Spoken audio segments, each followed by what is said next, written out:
Every neighborhood has one. That one person who takes the words homeowners association as though it were a badge of law enforcement, clipboard in hand, binoculars by the window, and a permanent scowl reserved for anyone who dared to break her definition of community standards. In Maplewood Estates, that person was Karen Whitmore, the self-elected queen of the cul-de-sac. Karen wasn't just the HOA president. She was the HOA itself. Rules that most people skimmed over in a boring handbook, Karen recited from memory, like scripture. Trash bins must be hidden from view at all times. She'd bark at a teenager rolling one out a minute too early. No lawn ornaments taller than 18 inches.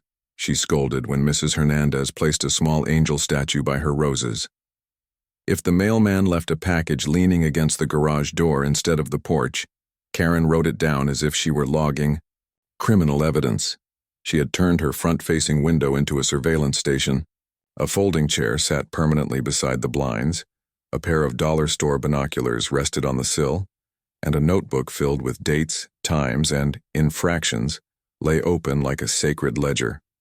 Neighbors whispered that Karen spent more time documenting petty violations than spending time with her own family. And Karen loved it.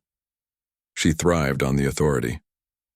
The HOA gave her a title, and with that title, she believed she had the right to correct, scold, and even punish those who dared to step out of line. She wasn't keeping the neighborhood safe. She was feeding her ego. Then came the Jeep. It wasn't flashy, nor was it broken down. To most people, it looked like an ordinary vehicle, rugged, slightly old-fashioned, but in perfectly good shape. It sat neatly in the driveway of a quiet homeowner who mostly kept to himself. But to Karen, the Jeep was an eyesore. The faded paint and bulky tires clashed with her vision of perfectly manicured suburbia. In her eyes, it screamed rebellion. Unacceptable, Karen muttered one morning as she scribbled in her notebook. She zoomed in with her binoculars and inspected the Jeep from every angle. She claimed she saw oil dripping, though none existed. She decided the tires were too wide. She insisted it was abandoned, despite the fact she had seen the homeowner drive it regularly. But the thing that bothered her most was the lock on the steering wheel. To Karen, it meant one thing. The car was trouble. Why else would someone use a steering lock unless it were a junk car or worse, stolen? From that day forward, the Jeep became her obsession. She added it to her daily patrol notes, took photographs on her phone, and brought it up at every HOA meeting. But no one shared her urgency. To the other board members, it was just a car. To Karen, it was a personal battle. In her mind, she wasn't just protecting the neighborhood from ugly vehicles. She was defending the very dignity of Maplewood Estates. What she didn't know was that her fixation on the Jeep would soon drag her into a disaster far bigger than she could ever imagine. To most of the neighbors, the Jeep was nothing more than a sturdy old vehicle parked in the driveway of David Miller, the man who lived in the beige two-story near the cul-de-sac's end. David wasn't flashy. He didn't attend HOA meetings, didn't host loud parties, and kept his lawn neat but not obsessive. He was the kind of neighbor people nodded at while collecting mail but rarely engaged in long conversations with. Quiet, unassuming, but David wasn't ordinary. Behind his calm suburban life, David carried a secret role. He was part of a regional police task force specializing in organized crime and narcotics. His work demanded secrecy, patience, and a vehicle that blended into multiple settings. That Jeep wasn't just his personal car. It was an undercover vehicle, equipped with hidden surveillance cameras, discreet communication devices, and tracking equipment. It had been used in dozens of covert operations across the state. On the outside, it looked rugged but harmless. Slightly faded green paint, a couple of scratches on the bumper, nothing that screamed official. Inside, however, it was wired. A reinforced steering lock wasn't just a theft deterrent. It was protocol. The Jeep carried equipment that couldn't fall into the wrong hands. David never told his neighbors. He couldn't. Part of his job required him to maintain the illusion of normalcy. His wife joked that his cover story, working in regional logistics, made him sound like an accountant. In reality, when he left in the middle of the night, he wasn't filing spreadsheets. He was gathering intel, meeting informants, and sometimes tailing cartel runners on back roads. For David, parking the Jeep at home wasn't risky. It was his property, his driveway, and by HOA standards, it met every rule. No oil leaks. Current plates, well maintained. The only unusual feature was the visible steering wheel lock, but anyone who asked, he simply shrugged. Extra safety. Still, he had noticed Karen watching. He had caught her on multiple occasions, hovering with her phone, zooming in as if documenting evidence. Once she even knocked on his door. "This Jeep," she said, tapping her clipboard. "It's becoming a nuisance." David smiled politely, masking his irritation. "It's fully registered, ma'am. Nothing wrong with it." Karen pursed her, lips unsatisfied. "It's not in keeping with the neighborhood aesthetic. We pride ourselves on uniformity here." David gave a short nod. "I'll keep that in mind." Then he closed the door. That was David's way. Never confrontational, never escalating.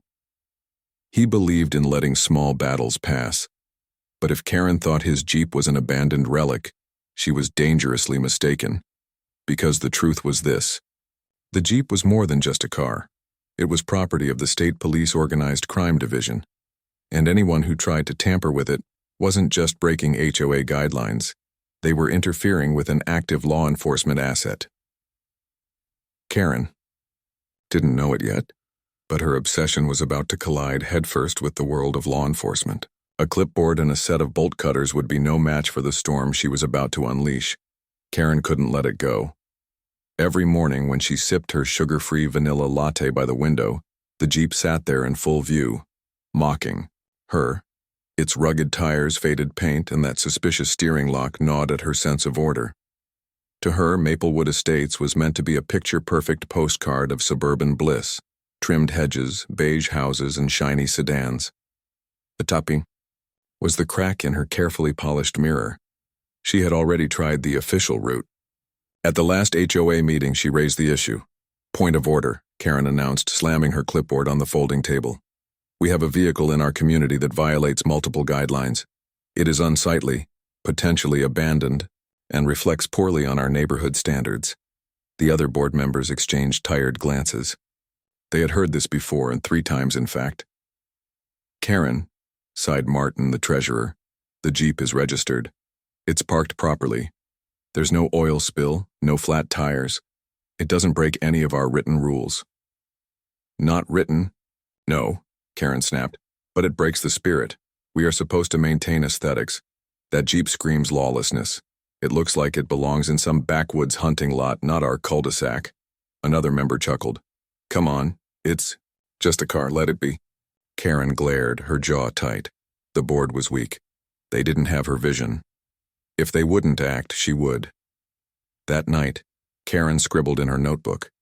She listed infractions she could pin on the Jeep. Improperly secured. Hazard to property values. Potentially abandoned. She even rehearsed lines to call the tow company. But the problem was the lock. Whoever owned that Jeep clearly didn't trust anyone, and that made her even more suspicious.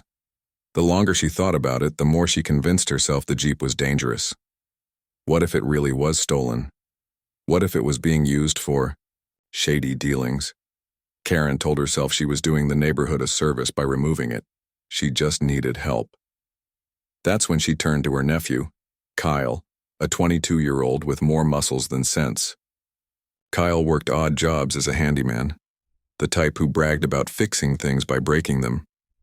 Karen dangled the job in front of him one weekend. "It's simple," she whispered over dinner. "There's a car that doesn't belong. Ugly, old Jeep. Steering wheel chained like a gangbanger owns it. We need to cut that lock and get it moved before it drags the whole neighborhood down." Kyle grinned. "You want me to bust it open?" Karen leaned closer, lowering her voice as if she were plotting a spy mission. "Yes, I'll handle the paperwork later. But first, we'll make it disappear." Kyle laughed. "You got it, Aunt. Karen, I'll bring my bolt cutters." Karen's heart raced. Finally, action. No more waiting on spineless board members. No more passive-aggressive notes ignored by the Jeep's owner. She was taking control. All week, Karen planned the operation with the seriousness of a military general. She chose the night, Friday, just past midnight, when most neighbors were asleep. She scouted the streetlight positions to avoid being seen. She even wrote a cover story in case anyone asked questions. It was abandoned. I was protecting our community. By Friday evening, she stood at her window, clipboard tucked, under her arm, eyes locked on the Jeep. Soon it would be gone. Soon she would prove to everyone that she, Karen Whitmore, was the true guardian of Maplewood Estates. What she didn't realize was that her plan, crafted with arrogance and self-righteousness, wasn't just going to fail. It was going to explode, in a way that would leave the entire neighborhood talking for years. Friday night arrived with an eerie stillness. The cul-de-sac of Maplewood Estates lay under the dim glow of street lamps, houses silent, blinds drawn. For most neighbors, it was the start of an ordinary weekend. For Karen, it was the night she would restore order. She dressed the part too, black windbreaker, sneakers instead of her usual heeled sandals, hair pulled back in a tight bun. She liked to imagine herself as part of some covert task force, the irony lost on her. Her nephew Kyle pulled up just after midnight in his dented pickup. The engine rattled loud enough to wake the neighborhood, but he didn't care. He hopped out holding a set of oversized red bolt cutters like they were toys. "You ready for this, Aunt Karen?" he whispered, grinning ear to ear. Karen shushed him sharply. "Keep your voice down. We don't want anyone knowing this was us." Together they crept toward the Jeep. The vehicle sat motionless in the driveway, shadows swallowing its edges. To Karen, it looked smug, as though daring her to try. She tightened her grip on her clipboard. Yes, she'd brought it along, as though official paperwork could shield her from consequences. Kyle circled the Jeep once, whistling under his breath. "Doesn't look abandoned to me." "Tires are good, paint's fine. Why do you care so much?" Karen hissed. "It doesn't fit. It's a disgrace to this neighborhood. Do you want our property values to tank because some slob thinks he can park a junk heap here?" Kyle shrugged, crouching by the driver's side.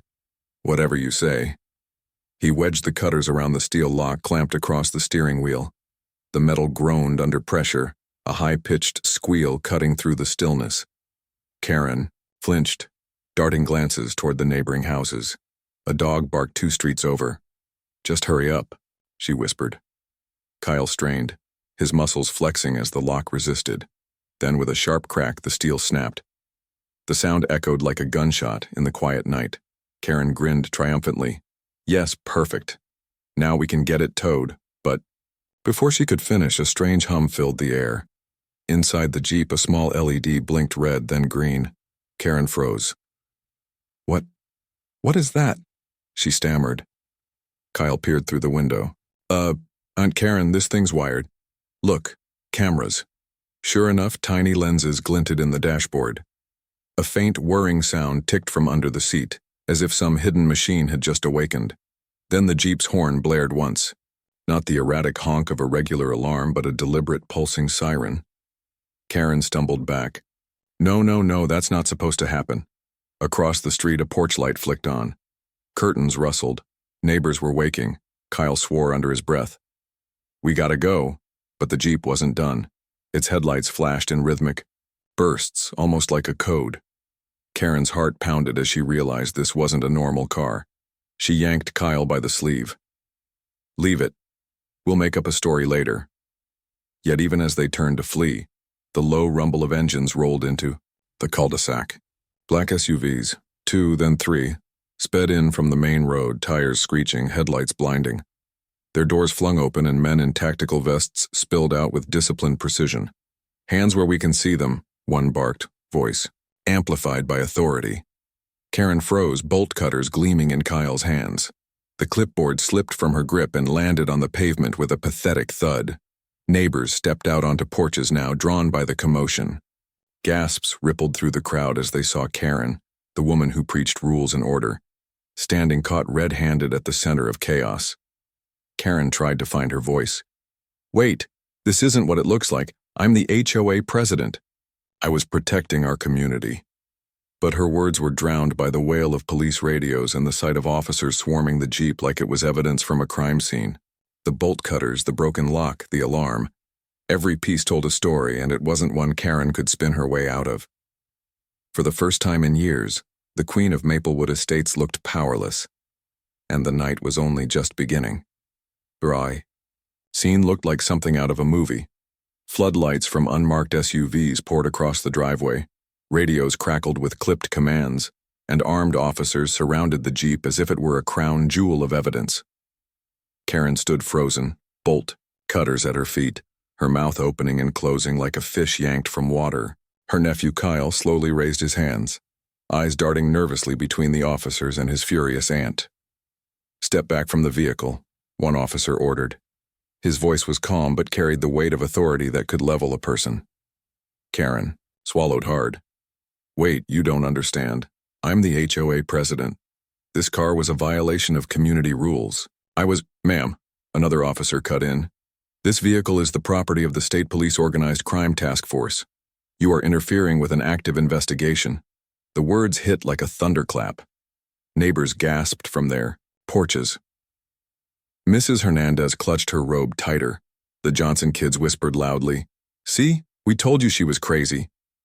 Karen blinked. "Task force? What do you mean, task force?" The lead officer ignored her question, gesturing to his team. "Secure the perimeter. Make sure nothing's compromised." Two officers immediately approached the Jeep, inspecting the broken steering lock, tapping small hidden devices under the dashboard, and checking for tampering. Karen's mind reeled. Task force? Undercover investigation? This wasn't just some rusty old Jeep? Kyle muttered under his breath. "Oh hell, Aunt Karen, you dragged me into some cop car." His arms sagged as if the weight of the situation had crushed him. Karen tried again, her voice shrill with desperation. "This is a mistake. That Jeep's been sitting here for months. It lowers property values. I was doing my duty." The officer turned to her, expression unflinching. "Your duty doesn't give you the right to tamper with government equipment. Do you have any idea what you've just interfered with? This vehicle was being used in surveillance operations against organized crime. Every second of footage, every piece of data in this Jeep could be compromised because of your actions." The crowd of neighbors murmured, the story spreading faster than wildfire. Karen, the woman who once fined people for leaving their trash bins out 10 minutes late, had just sabotaged a police task force. David Miller, the quiet homeowner, stepped out at that moment. He wore plain clothes, but his badge glinted subtly from his belt. His expression was stone cold. "Agent Miller?" One officer greeted him with a respectful nod. The neighborhood gasped. "Agent?" David's eyes flicked from the Jeep to Karen. For the first time, he allowed himself a smile, not of amusement but of grim satisfaction. "This the one who cut the lock?" he asked, pointing at Karen. "Yes, sir. We caught her in the act." Karen's legs wobbled. "Wait, you're law enforcement. But you said you worked in logistics." David raised an eyebrow. "I do, just not the kind you imagined." His tone sharpened. "And this Jeep wasn't an eyesore. It was a live asset in ongoing investigations. You didn't just cut a lock. Karen, you compromised state property." The weight of the revelation crushed her self-righteousness. For years, Karen had believed her clipboard and bylaws made her untouchable. But here, faced with real authority, she looked like nothing more than a meddling neighbor caught trespassing. Kyle whispered frantically, "Aunt Karen, we're screwed." The officers began collecting evidence. They photographed the broken lock, bagged the bolt cutters, and even took Karen's clipboard, flipping through her obsessive notes. One officer snorted at an entry. "Jeep unsightly, possible oil leak, must be removed." Karen's face turned crimson.